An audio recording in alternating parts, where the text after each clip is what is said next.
masoya, mu tuna martabar masoyi. Haya mu bar mu haba masoya, mu tuna martabar masoyi.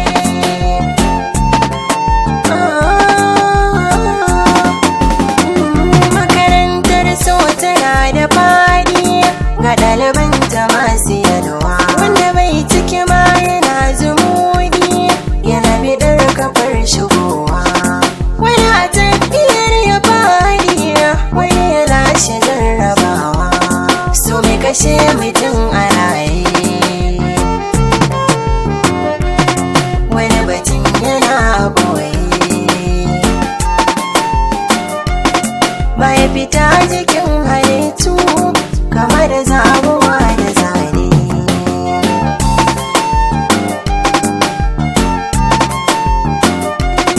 So raunin dukan halitta mai tauraron wani saraki, so zanen hawa da soka idan ka hau ya sa ka doki.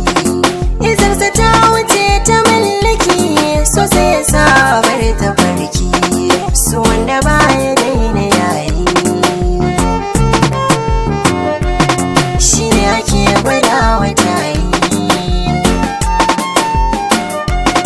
so shi ake hada wa zuga.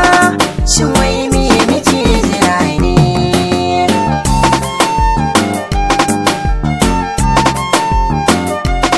So tushe na asali ne, shi ya zama silar iyaye, so mai kore damuwa kuma ya sa ido hawaye.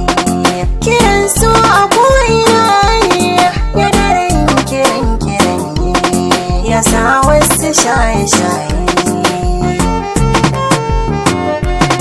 ya sa malamai a layi, ya rasa ya ishe makafi, bai har wanda bai da kunne.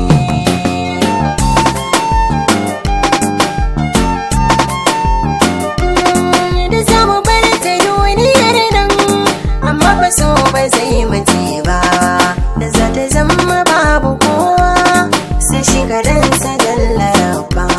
Sannan a tashi annabinmu a ya rasu da kaji babba, to sai ya fara tambayar mu,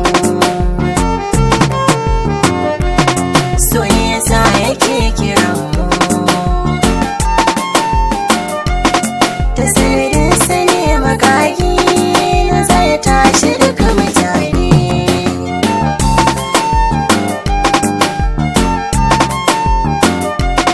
Me zaki min na kasa jura